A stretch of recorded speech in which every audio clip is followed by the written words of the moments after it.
Amados em Cristo, podemos assentar. Muito obrigado. Glórias a Deus.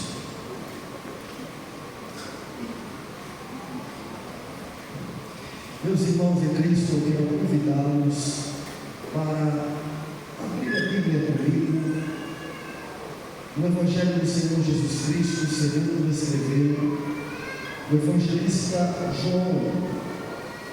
João, em seu capítulo de número 1. Glórias a Deus. São João, capítulo de número 1. Meus irmãos em Cristo Jesus, enquanto os irmãos estão à procura do texto sagrado, eu quero expressar a minha gratidão ao nosso Deus por essa noite tão maravilhosa que Ele nos concede, de aqui estarmos para adorar o seu nome, falar com o Pai, receber também da sua palavra. É um prazer, privilégio estar aqui com os irmãos, poder conhecê-los, a cada um de vocês. Eu acho que eu nunca vim para essa região, primeira vez, então é um prazer poder estar aqui. Também o pastor Aparecido, a Célia, que já fazem parte, porque eu falo que a filha do pastor Aparecido, Ariane, Geno, Rafael, eu falo que eles não são da minha família, porque está mais em casa do que na casa deles. Então vocês também já são uma família. Amém? É um prazer muito grande poder estar aqui com este casal. Todos os obreiros, o nosso querido irmão, pastor Lincoln Pires, um prazer. As pessoas falam que a gente se parece irmãos, mas eu brinco com ele, eu falo assim que a minha mãe fala que eu sou mais bonito. Então está tudo resolvido. Meus irmãos, como o pastor Aparecido acabou de falar, eu estou na Outra América desde os meus 9 anos de idade. Estamos ali servindo a Deus já há muitos anos. A minha família tem uma história na cidade de Bridgeport, estado de Connecticut, há 37 anos. Desde 88 que a nossa família está ali servindo a Deus naquela cidade. Ali tem uma grande comunidade brasileira. Segundo os dados do consulado brasileiro, aproximadamente em torno aí de 20.000 brasileiros apenas na nossa cidade. Então ali nós temos ali um pedaço do Brasil do outro lado. A diferença é que lá, semana passada, estava menos 15. Então essa é a diferença. Meus irmãos, antes também de entrarmos no texto, eu sou natural de Americana, eu estava na residência ali da família esta semana, me deparando com alguns trabalhos que eu tenho feito ao longo desses últimos anos. Eu trouxe para cá, estive pregando esse final de semana em Goiânia, lá em Rio Claro, com o pastor Isaac, e eu não poderia deixar de trazer para cá, para te abençoar, e eu vou te explicar o porquê. Algum tempo atrás eu estava lendo uma biografia de um homem chamado Leonard Ravenhill, um dos grandes profetas que surgiu, que tivemos no século passado. Leonard Ravenhill foi um homem que para David Wilkerson foi como um pai espiritual. John Wesley rodou toda a Inglaterra a cavalo pregando o Evangelho. Ravenhill andou a pé. Numa época de declínio espiritual nos Estados Unidos, ele apareceu como uma voz poderosa, alertando e causou um grande impacto na sociedade. Quando eu estava lendo a biografia, eu fui profundamente impactado, edificado. Acabando de ler, eu entrei em contato com o autor da biografia, o pastor Batista do estado do Texas, com o nome de Mac Tomlinson. Entrei em contato com o pastor Mac e pedi a ele a autorização, comprei os direitos autorais, e eu disse assim: pastor, permita-me traduzir este livro para o português. Eu estou na América desde criança, meu português não é bom para isso, mas contratamos algumas pessoas e traduzimos essa obra gigantesca, fenomenal, que vai servir muito, muito para a sua edificação. Uma outra obra, O que me falta, uma alma sedenta por mudanças, é um diálogo entre Jesus e o jovem rico, é um confronto para os nossos dias. É um pequeno livro, mas um confronto, principalmente para o sistema religioso dos nossos dias.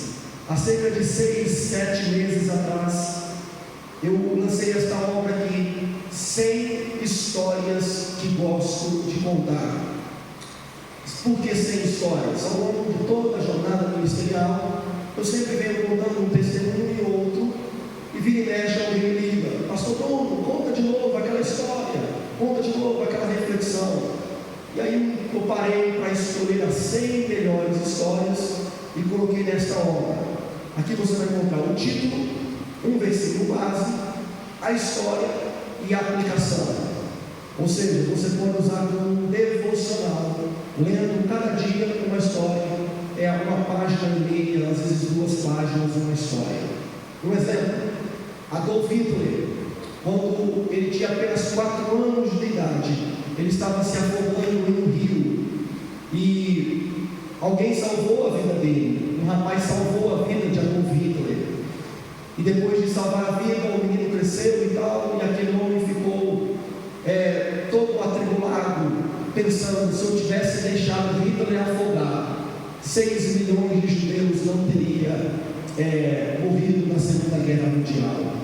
E a aplicação que a gente usa é: devemos fazer o bem hoje, pois o futuro não pertence a nós. E eu vou fazer a mesma coisa que eu fiz lá em Rio Claro. Alguém me chamou de louco, mas eu vou fazer de novo. Só o livro de Review no Amazon, ele custa R$90.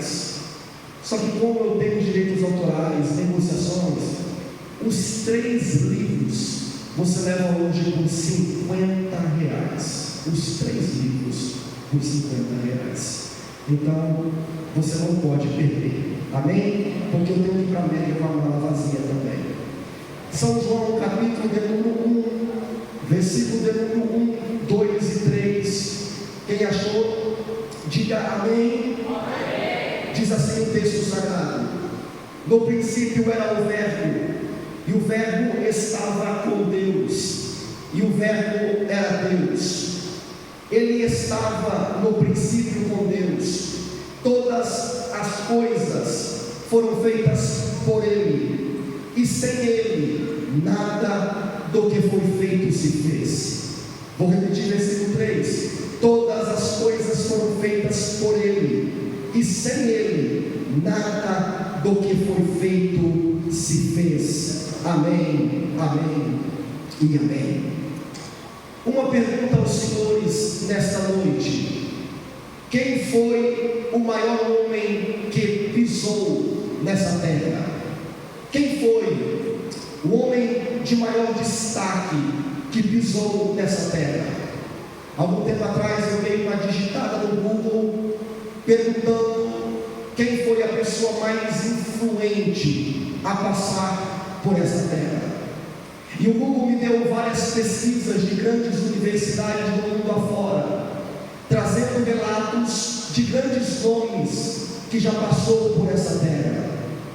Um dos nomes que deram foi o nome de Edward Jenner. Embora pouco conhecido, este homem revolucionou o mundo quando ele aplicou a primeira vacina e revolucionou a medicina. Durante todo o percurso da história da humanidade, nós já tivemos inventores, cientistas, filósofos, professores, políticos e assim por diante. Você já ouviu falar de Christopher Columbus? Christopher Columbus foi um dos grandes homens da época. Estando ele ainda na Europa, ele dizia: eu vou entrar em um navio e vou atravessar o Atlântico. As pessoas diziam na Europa: você não passa de um louco, não existe nada do outro lado. Ele entrou e durante o percurso atravessando o Atlântico, disseram para Christopher Columbus: As palavras foram: não vamos achar nada, vamos retornar para a Europa. Só que ele persistiu e ele chegou do outro lado, achando as Américas e mudando o panorama do mundo. Eu sei que vocês são sabedores de grandes nomes que passam agora na sua mente, grandes presidentes americanos, primeiro-ministro da Inglaterra como Winston Churchill, poderia citar nomes como Abraham Lincoln, George Washington, Nelson Mandela, Mahatma Gandhi, Confúcio, Júlio César, Charles Darwin, Martinho Lutero, Napoleão Bonaparte, Santos Dumont, Alexandre o Grande e tantos outros nomes. Agora, em todas as listas que eu deparei, que eu encontrei, sempre havia um nome em primeiro lugar.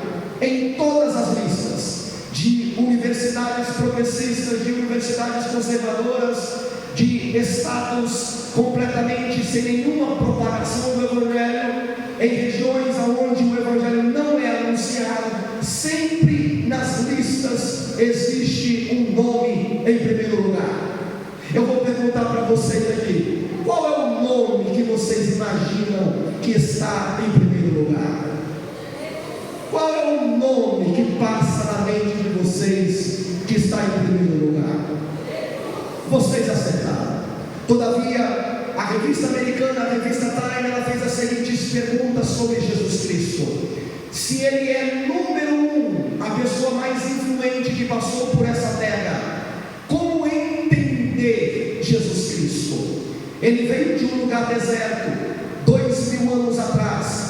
Ele veio trazer uma mensagem de paz e só isso? Ele foi alguém que pregou revolução?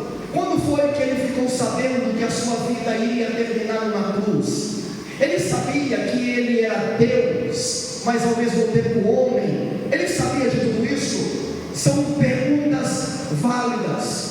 Algumas pessoas dizem que Jesus não passa de um mito, de uma lenda, de uma história que foi sendo passada de geração em geração. Já outros dizem que ele foi simplesmente um profeta, e nada mais do que isso, apenas um profeta piedoso, bondoso, que passou pelas terras empoeiradas da Galileia, da Judeia, da Samaria, nada mais do que isso. Só que nós devemos entender uma coisa muito importante, uma pergunta que é muito válida: qual é a diferença entre Jesus Cristo e todos os grandes nomes que já passou por essa terra?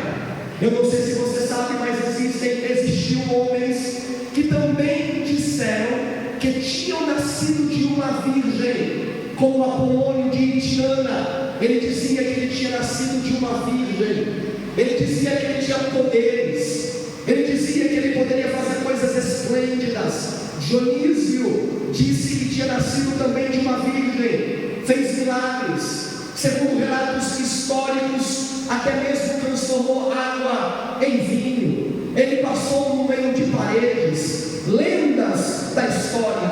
Agora, por que entre todos os homens Jesus está sempre na linguagem, no comércio, seja Natal, seja Páscoa, está na linguagem do povo brasileiro, americano, europeu? Sempre o nome de Jesus ele aparece.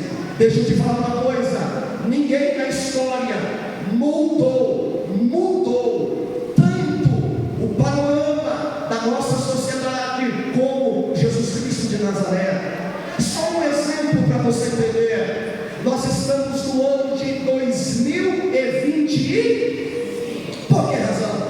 Por que nós estamos no ano 2025? Porque 2025 anos atrás foi o nascimento de Jesus Cristo. Jesus ele é tão influente, foi tão influente no seu tempo, que até mesmo o calendário mudou. Nós temos antes de Cristo e depois de Cristo. Não somente isso, os hospitais teve início com os cristãos na Idade Média. As universidades também começaram com cristãos. Eu resido em uma cidade chamada Bridgeport, a cerca de 20 minutos da minha cidade. Existe uma cidade chamada New Haven, aonde está a famosa Universidade de Yale. E a Universidade de Yale foi estabelecida por 10 pastores que se reuniram para estudar teologia, dando o início da era das grandes universidades. Não somente isso, a própria ciência moderna, ações de caridade, a luta contra o aborto, a luta contra o adultério, a luta contra a prostituição, tudo isso são valores que Cristo deixou para a sua igreja. Mas a pergunta que fica a nós nessa noite é esta: quem foi este homem? Quem é Jesus Cristo? Vamos lá, apenas uns relatozinho aqui. Nasceu em uma manjedoura, filho de uma simples mulher, não cresceu na cidade que nasceu, pelo contrário, ele nasceu em Belém, mas foi habitar na miserável cidade chamada Nazaré.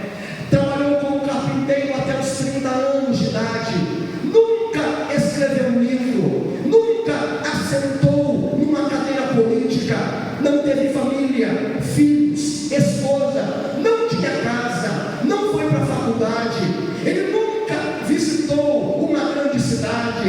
E tudo isso que eu acabei de dizer são relatos de coisas que mostram o poder de um homem. Viagens, ciclos de experiência, livros, ciclo de conhecimento, família, filhos, ciclo de estabilidade, faculdade, ciclo de ensino, de poder, política, ciclo de poder. Ele não teve nada disso que eu acabei de falar. Com 33 anos de idade, a opinião pública ficou contra ele. Todos ficaram contra Jesus Cristo de Nazaré. Até mesmo seus discípulos o abandonou, mulheres o abandonou. A sociedade gritava e berrava do mais alto da voz que eles tinham e gritavam: solte Barrabás e prenda, mate esse Nazareno.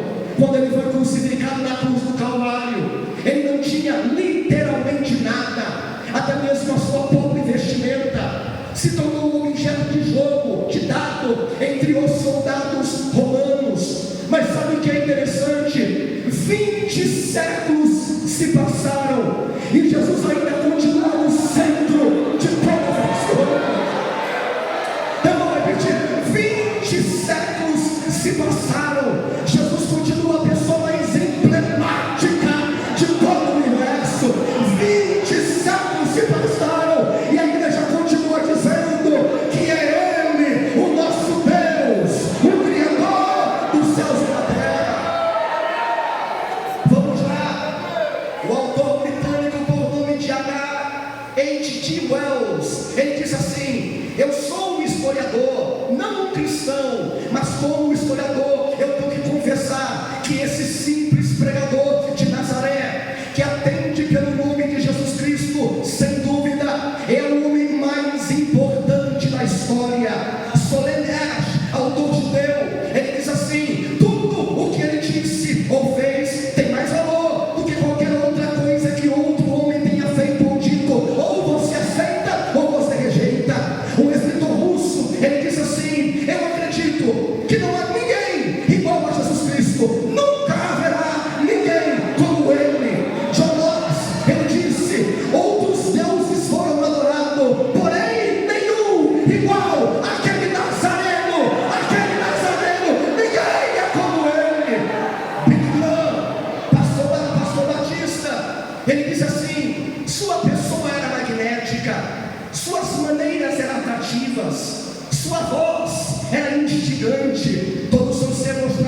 os céus e a terra.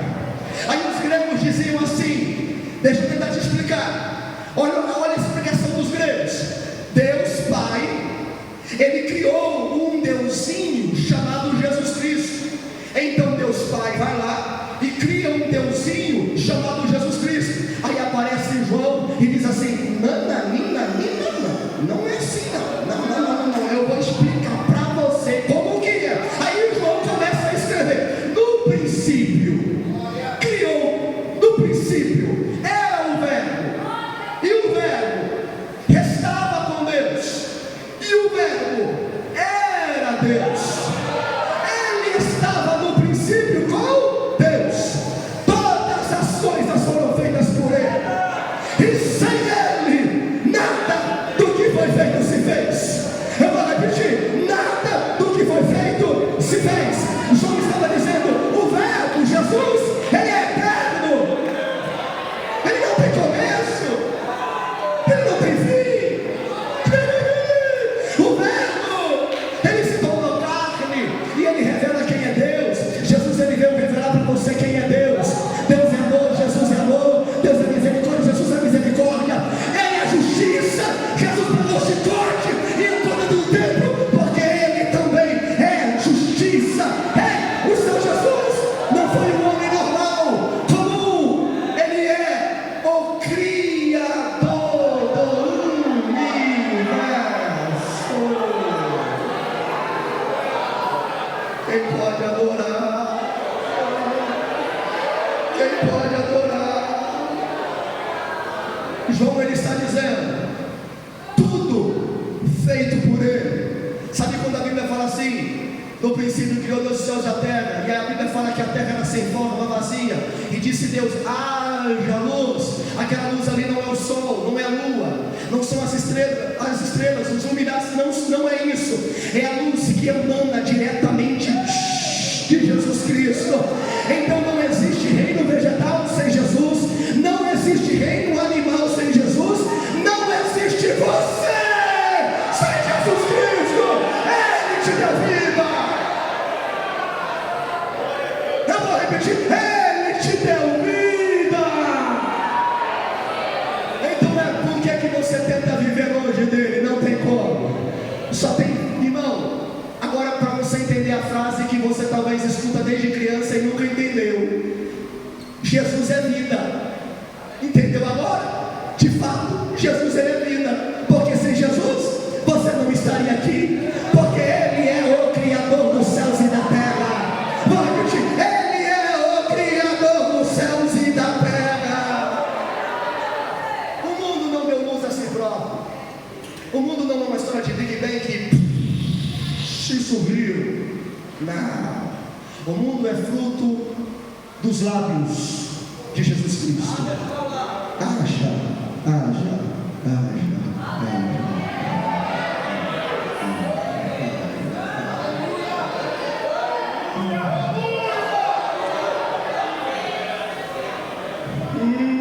Você entendeu? Começa a encerrar agora. Mas existe um outro princípio que devemos gravar na tábua do nosso coração. Qual é o outro princípio? Eu sei que vai parecer simplista o que eu vou dizer agora, mas parece simples porque a gente nunca parou para refletir nisso. O que é? Ele é imutável. Eu vou repetir: Jesus ele é imutável. Por que eu devo colocar toda a minha esperança, a minha fé nele? Simplesmente pelo fato que Ele é Deus e Ele é imutável. Isso me basta. Porque isso me basta. Como é que eu vou colocar a minha fé em alguém que é mutável, que hoje é uma coisa, amanhã já é outra coisa? Não combina. Eu não sirvo essas pessoas que são transitórias. Eu sirvo a um Deus que é imutável. Nas faculdades da Grécia, Heráclito, ele dizia assim: tudo muda, tudo está em constante mudança, tudo é uma questão de transição, de transitório, passa e vai. E ele dizia assim: a vida é semelhante a uma correnteza. Está vindo uma correnteza, aí você coloca o pé no meio da correnteza, em cima de uma pedra, aí você tira o seu pé de cima desta pedra, aí depois você fala assim: eu vou repetir o mesmo gesto. Aí você vai lá, se posiciona, aí você vai repetir o mesmo gesto. Aí os gregos diziam: tudo já mudou, já passou, já era, tudo está em transição. Amanhã você vai estar um pouquinho mais velho do que hoje, um fiozinho de cabelo vai estar lá branco, sorrindo, uma ruguinha, tudo está em transição. Aí os gregos diziam assim: então como? Quem mantém tudo em ordem em um mundo de constante mudança? Heráclito, ele diz assim: existe um logos no universo, e esse logos no universo mantém tudo em ordem. Aí perguntaram: quem é esse logos que mantém tudo em ordem? Ele não tinha resposta, mas você tem a resposta. Eu vou repetir: você tem a resposta. Eu vou repetir de novo: você tem a resposta. Quem é esse logos? Ele se chama Jesus Cristo de Nazaré. Olha para mim, por favor. Imagine Jesus mais ou menos assim, ó, segurando tudo. Aqui o globo da terra. Passa o verão, primavera, frio, vem o pastor fulano, aí depois morre. Vem o Abraão, morre. Vem Davi, morre. Alexandre o Grande, morre. Charles Darwin, morre. Ciclano, morre. E Jesus lá: eu estou mantendo tudo em ordem. Está tudo sob o meu domínio, está tudo em ordem. Sabe por que o universo não entrou em colapso ainda? Porque existe um logos, que a igreja sabe quem ele é, se chama Jesus Cristo de Nazaré, que mantém tudo em ordem. Jesus é soberano na história. Eu vou repetir: Jesus, ele é soberano na história. Jesus, ele é soberano na história. Pastor, por que eu devo confiar nele? Porque ele é imutável.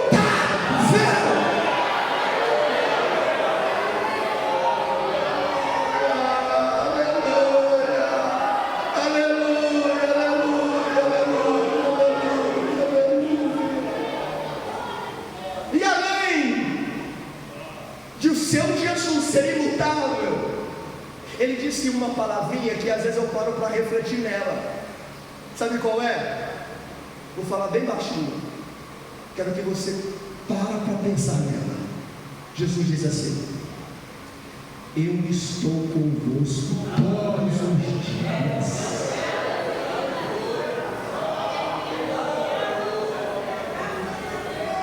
Eu estou com você todos os dias.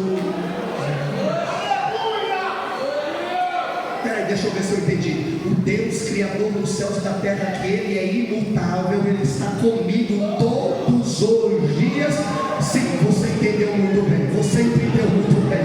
Então, se eu fosse de você, eu levantaria uma de suas mãos bem alto, e glorificaria ao Cordeiro de Deus que tira o pecado do mundo. Glorificaria aquele que te deu vida. Glorificaria aquele que é o teu Deus, o Alfa, o Ômega, o princípio, o fim. Ele é o primeiro, é o segundo Adão. Ele é aquele que esmagou a cabeça da serpente. Ele é o Cordeiro. Ele é aquele que ressuscitou. Ele é aquele que vai voltar.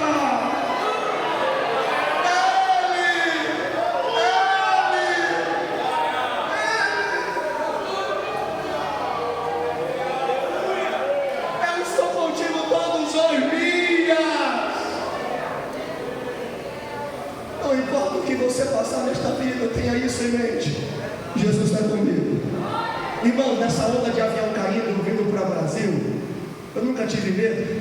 Já vim para o Brasil mais de 100 vezes, mas dessa vez, pastor Aparecido, eu estava assim, tremi um pouquinho, falei assim: será que é agora?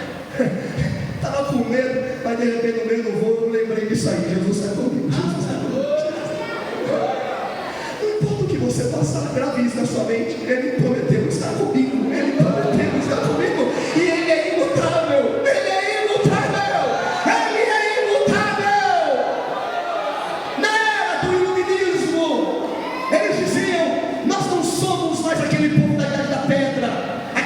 sem raciocínio, povo burro, povo bobo. Nós vamos construir, nós vamos elaborar uma grande enciclopédia, nós vamos mudar o entendimento das pessoas. E aí Voltaire, das mentes brilhantes da época, ele disse assim: nós vamos mudar o mundo ao ponto que daqui 20 anos ninguém vai ter um exemplar da Bíblia. Daqui a 50 anos ninguém vai dizer que é um cristão.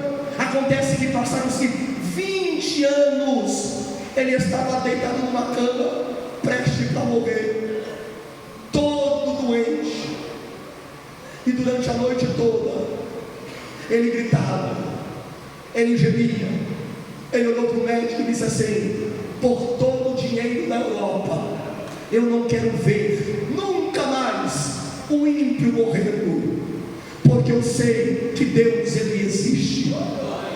Ele dizia: ninguém vai ter um exemplar da Bíblia. 50 anos depois deste episódio, a Sociedade Bíblica de Genebra comprou a sua casa, e a sua casa se tornou uma distribuição de Bíblia, porque Deus é soberano na história.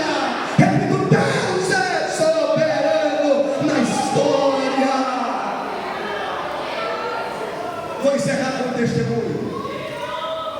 Um missionário americano, em Salvador, um missionário americano saiu dos Estados Unidos e foi para Amazonas, não no Brasil, outro território.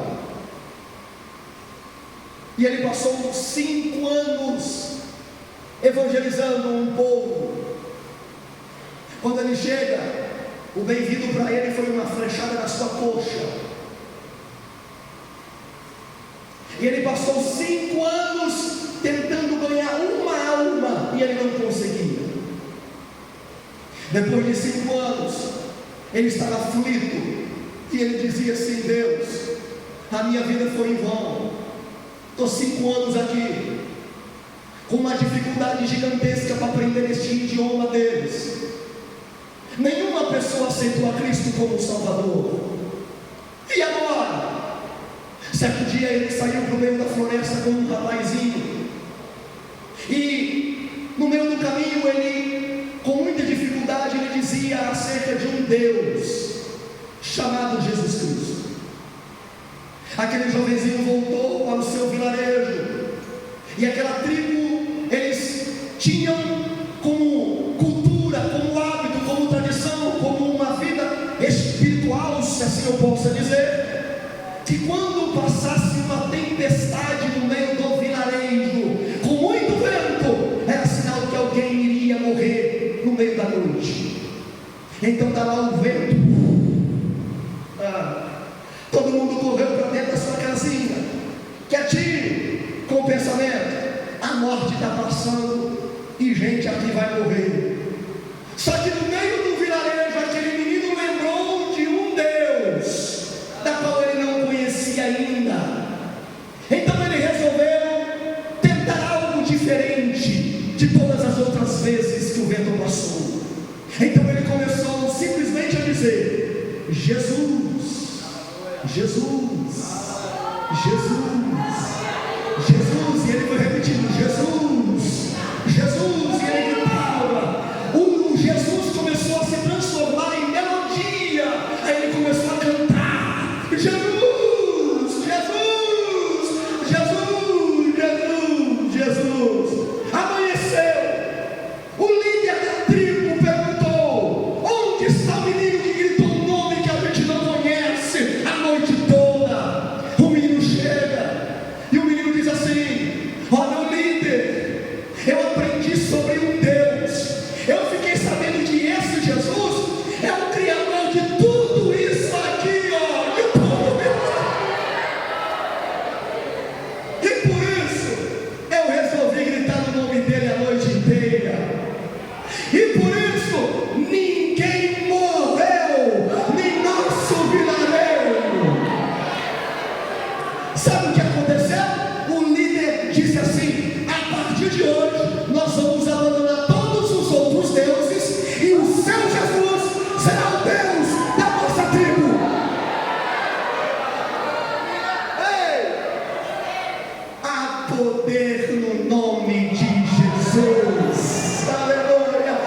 repetir: há poder no nome de Jesus. Eu vou repetir: há poder no nome de Jesus. E tem mais: há poder no sangue de Jesus.